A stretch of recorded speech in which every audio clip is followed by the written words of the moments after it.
الحمدللہ وحدہ والصلاة والسلام علی من لا نبی بعدہ اما بعد قال اللہ تبارک و تعالی فی القرآن المجید والفرقان الحمید وانتم عاکفون فی المساجد۔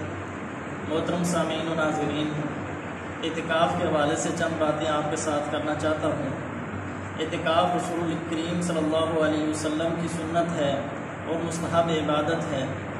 رسول کریم صلی اللہ علیہ وسلم رمضان کے آخری عشرے کا اعتکاف کیا کرتے تھے۔ صحیح بخاری میں حدیث ہے کہ رسول اللہ صلی اللہ علیہ وسلم رمضان کے آخری عشرے کا اعتکاف کرتے تھے، اور اعتکاف میں نیت خالص اللہ رب العالمین کی رضا اور خوشنودی ہونی چاہیے۔ اس کا اندازہ آپ اس حدیث سے لگا لیں کہ رسول اللہ صلی اللہ علیہ وسلم نے ایک دفعہ اعتکاف کا ارادہ کیا اور فرمایا صحابہ کو کہ میرا خیمہ مسجد میں لگا دو۔ صحابہ اکرام نے رسول اللہ صلی اللہ علیہ وسلم کا خیمہ مسجد میں لگا دیا۔ اسے دیکھ کر سیدہ عائشہ رضی اللہ عنہا نے حکم دیا کہ میرا بھی لگا دیں۔ ان کا خیمہ دیکھا تو سیدہ حفصہ نے بھی لگوا لیا، ان کا خیمہ دیکھا تو سیدہ زینب رضی اللہ تعالی عنہا نے بھی اپنا خیمہ لگوا دیا۔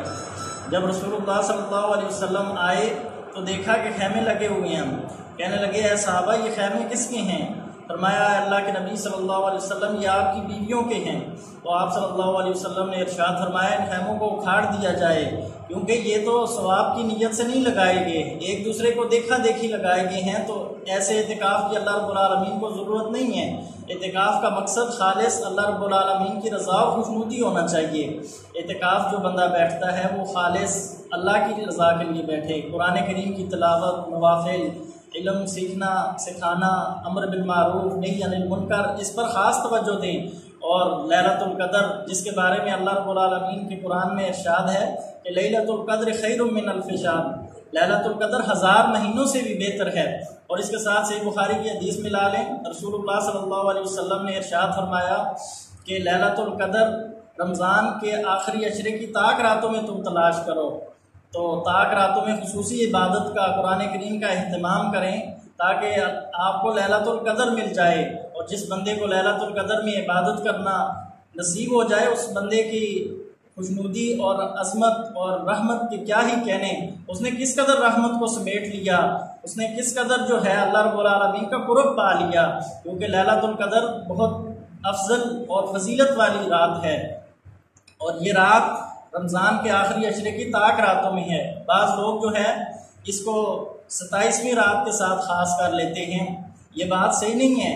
یہ رات بدل بدل کے آتی رہتی ہے، آخری عشرے کی تمام طاق راتوں میں اس رات کو تلاش کریں۔